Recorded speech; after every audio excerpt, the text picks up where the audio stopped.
తెలంగాణ రాష్ట్రంలో 6 గ్యారంటీల్లో భాగంగా అమలు కావాల్సిన పథకాలు ఇవే అన్నమాట.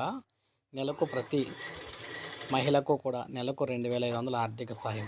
ఈ పథకం ఇంకా అమలు కావాలి. 500కే గ్యాస్ సిలిండర్ అనేది అమలు కావాలి. రైతులకు, కౌలు రైతులకు ఏడాదికి 15,000 ఆర్థిక సాయం అమలు కావాలి. వ్యవసాయ కార్మికులకు ఏడాదికి 12,000 ఈ పథకం. వారికి క్వింటాలకు 500 బోనస్ అయితే రాష్ట్ర ప్రభుత్వం ఇస్తానని చెప్పింది, అది అమలు అవ్వాలి.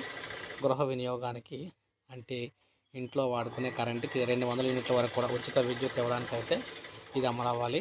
తెలంగాణ అమరవీరుల ఉద్యమకారుల కుటుంబాలకు 250 చదరపు అడుగుల ఇంటి స్థలం ఈ పథకం అమలు కావాలి. ఇంటి స్థలం ఉన్న పేదలు ఇల్లు నిర్మించుకునేందుకు 5 లక్షల ఆర్థిక సాయం ఈ పథకం కూడా అమలు అవ్వాలి.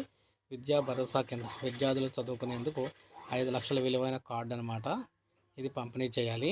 ప్రతి మండలంలో తెలంగాణ ఇంటర్నేషనల్ పాఠశాల ఏర్పాటు అయితే చేస్తామన్నారు, అది ఏర్పాటు చేయాలి. చేయూత కింద పెన్షన్ అంటే ఆసరా పెన్షన్లు చేయూత పెన్షన్ అంటున్నారన్నమాట. వీళ్ళు 4,000కి అయితే పెంపు అన్నారు, ఇది అమలు చేయాలన్నమాట. సో ఇలా ఈ పథకాలన్నీ అమలు చేయాలి ప్రజెంట్ తెలంగాణలోని.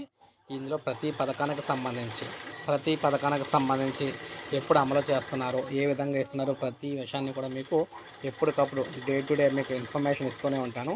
ఒక లైక్ చేయండి, సబ్స్క్రైబ్ చేసుకోకపోతే మన ఛానల్ సబ్స్క్రైబ్ చేసుకొని ఫాలో అవుతుండండి.